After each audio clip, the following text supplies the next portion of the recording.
Okay, I'm going to help you with homework number 4. I'm only going to do a few of the examples. I did provide the key on the PowerPoint. You could also see it on the video. So make sure you're checking your work because I had to say that to a couple of you guys. Let's take a look at homework 4. I'm going to go ahead and do number 3 for this one. Now, remember that for the square root of a negative number, you're going to always rewrite it where you have the square root of negative 1 and then times the square root of whatever number you had. Now, the square root of negative 1 is always I. The square root of 15, there's no other way to break it down except for 3 and 5, and none of those are perfect squares, which means that your answer is still square root of 15, but you have to simplify this, where you have I square root of 15 as your final answer here. Remember that the I always goes first. Let's take a look at number 4 now. The square root of negative 44, again, you're going to rewrite this. Square root of negative 1, square root of 44. Now, the square root of negative 1 is just I. The square root of 44 is not a perfect square. However, you can simplify this by 4 times 11. The 4 is a perfect square.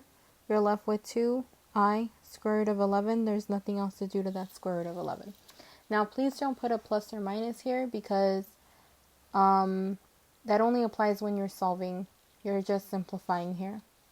Okay, so now let's take a look at the next ones.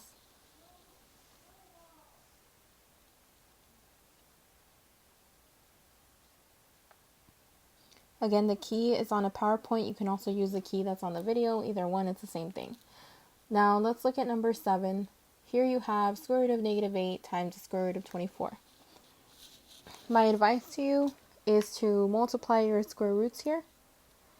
Handle the negative at the end. So I'm going to do 8 times 24. I'm going to get negative 192.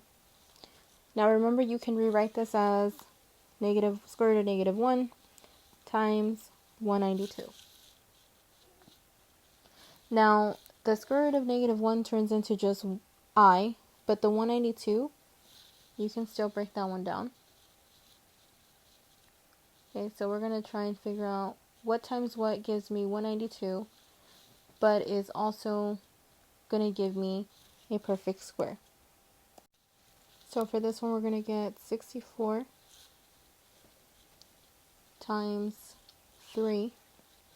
Now that's a perfect square. We're going to be left with 8i square root of 3. And then you're done. Now number 8, I'm not going to do, but I will start you off. So remember that it's a square root of negative 1 each time. So what I'm going to do is I'm actually going to multiply all of these together. I'm going to get a negative 360. So that means I only have one I to work with here. Okay, so break that down. Simplify that further. So 360. And then figure out your final answer. Alright, let's look at number 9. Remember, whenever you have something that looks like this, where you have an I to a certain power, you want to go ahead and always start with I squared. So I squared. So 2 times what? 2 times what gives me 28. So from this one, I'm going to get 14. Okay. 2 times 14 gives me exactly 28, which is what I want. Now remember that I squared is negative 1. You're going to go ahead and put that in the calculator and figure what that one is. 10 to the, I for the square root of 49. Sorry, not square root, power of 49. Again, you start off with I squared. What times what gives me 49? But because there's nothing that will ever give you 49, you're going to have to multiply it by another I to get your final answer here. So go ahead and do those. I did give you the answers, but I need to see your work.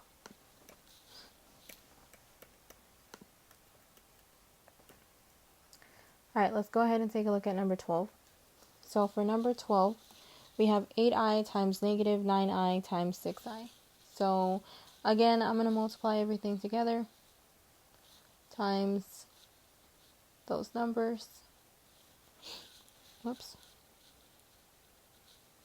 Okay, I'm going to end up with a negative 432I cubed. Again, I multiplied 8 times negative 9 times 6. I get negative 432. But then I also have the I, that's I times I times I, that's I to the cubed. Now remember that I cubed, you have to split that up. Okay, so I know that I can rewrite this as negative 432 times I squared times I. That's still I to the third power. Now I squared is going to be the same thing as negative 1.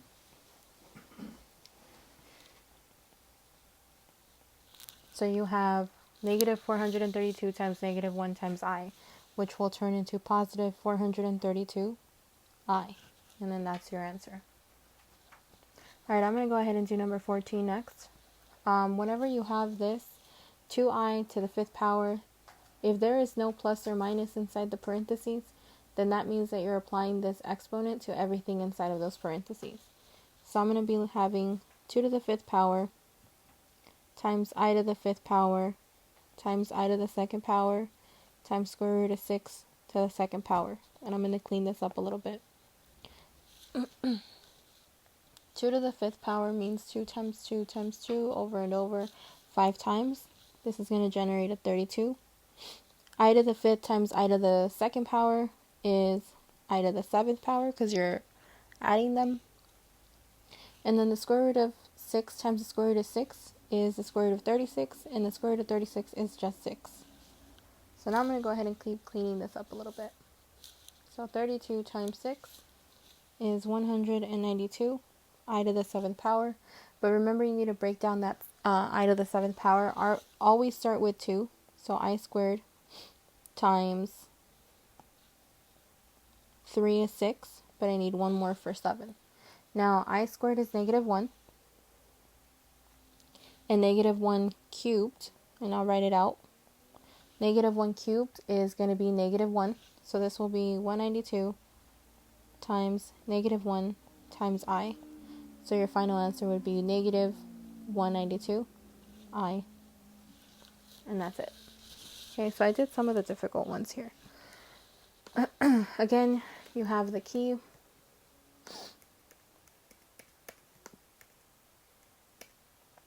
I'm moving on to the last part of the homework. I'm going to only, let me see. Okay, I'll go ahead and do some of the little bit tricky ones. Okay, I'll do 16 and 18. So for 16, we're doing square root method. The way that I know that it's square root method is because whenever you have an a x squared plus c equal to 0, then that's going to be square root. This negative 3x, that's my a. The 150 is c. There is no bx here. There's no bx, no bx, no bx. So all of these are square root method. So I'm going to go ahead and divide both sides by negative 3. So I'm going to end up with x squared is equal to negative 50. Now I want to go ahead and take the square root of both, but remember that negative 50 is going to be the same thing as negative 1 times 50. Okay, so I'm going to write that out to the side over here.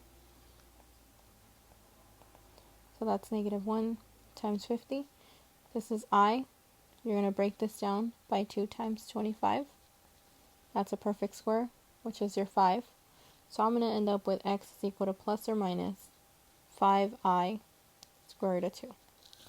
And that's your answer. Alright, now I'm going to do number 18. Again, you're going to solve for x.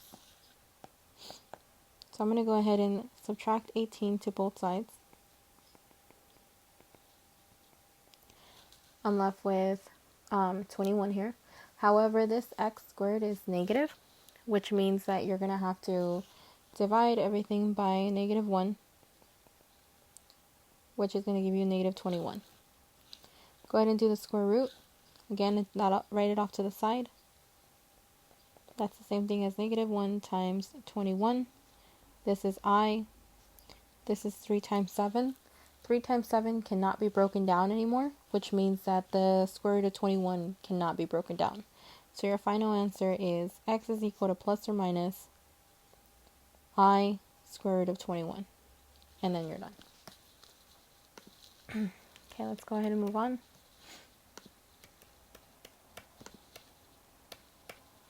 Alright, 19 and 20, I'm not going to go over. I'll help you out with 20 a little bit, start you off with it. So first thing, you're going to add 15 to both sides. Okay, you're going to be left with negative 4/3 x squared is equal to, you're going to have to figure out what that is because it's pretty simple from there. Now in order to solve for this, you're going to have to multiply by the reciprocal, which is negative 3/4. These will cancel. You're left with something here. And then keep going. Make sure you show your work. Again, you have the answer, so please use that. Alright, for these, they're a little bit tricky. I'm going to go ahead and do number 22 and 24. The point of this is to go ahead and give the quadratic equation, the equation that could represent this graph. So notice how our answers, when you're solving a square root method, it's always plus or minus. So how I want you to look at this is rewrite it as x is equal to plus or minus I square root of 7. So technically you're working backwards. So before that x was x, when you solved for x, what was the previous step? So before x was was actually x squared. Right? That was before we did the square root. Now plus or minus, that plus or minus doesn't come in until after you take the square root. So now here we have the square root of 7. Now before the square root of 7 was the square root of 7, it was still a square root of 7. The I, however, the I signifies that the 7 will be a negative. So this here was actually negative 7 here. Whoops. Negative 7. Okay, because we didn't get that negative 7 until we took we didn't get the square root of 7 until we took the square root. So now, right now it probably doesn't make sense, but I'm going to work forward so that you guys can see how they're related. So now from here, I'm going to actually move my x to the left hand, my 7 to the left hand side by adding, which will give you x squared plus 7 is equal to 0. This right here is your answer. Now, the reason that's your answer is, let's take a look at this now. If this is what you had, I'm going to go ahead and solve this. Minus 7 to both sides. X squared is equal to negative 7. Take the square root of both. You're left with I square root of 7, because the square root of 7 does not break down anymore. So then this would be your answer. Plus or minus, forgot that. So notice how this is that from earlier. So you're working backwards. They're basically saying, if I give you the answer, give me the equation. Other times I give you the equation and you give me the answer. So I'm going to do 28 with you. So same thing, start off like we're doing this backwards. So x equals plus or minus 8i square root of 3. So again, before x was x was x squared. Before that, square root of 3 was 3.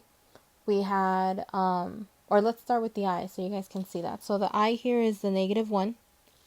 Before 8 turned into an 8, it was supposed to be 64 because the square root of 64 is 8.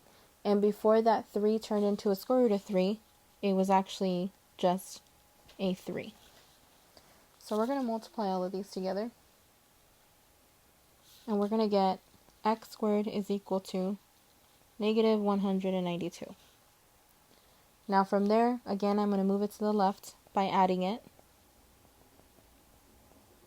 I'm left with x squared is plus 192 is equal to 0. Again, that's my answer. Let's check this so that you guys can see why we get that as your answer. Subtract 192. X squared is equal to negative 192.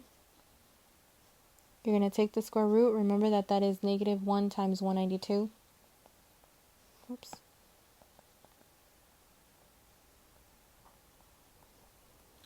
Now the negative 1 turns into an I.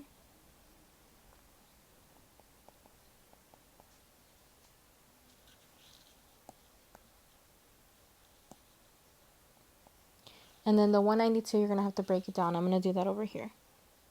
Okay, so I know that 64 times 3 gives me 192. 64 is a perfect square, so you get 8i square root of 3. Again, it should match what you had before. So you're working backwards on those last two. I left 21 and 23 for you. Go ahead and make sure you check your work and make sure that your equation matches, that your work matches. Do not just make up random stuff. If you have a question, you need to ask me. Do not rely on math apps. I do catch on, and some of you have been losing those points and you're not going to be able to resubmit.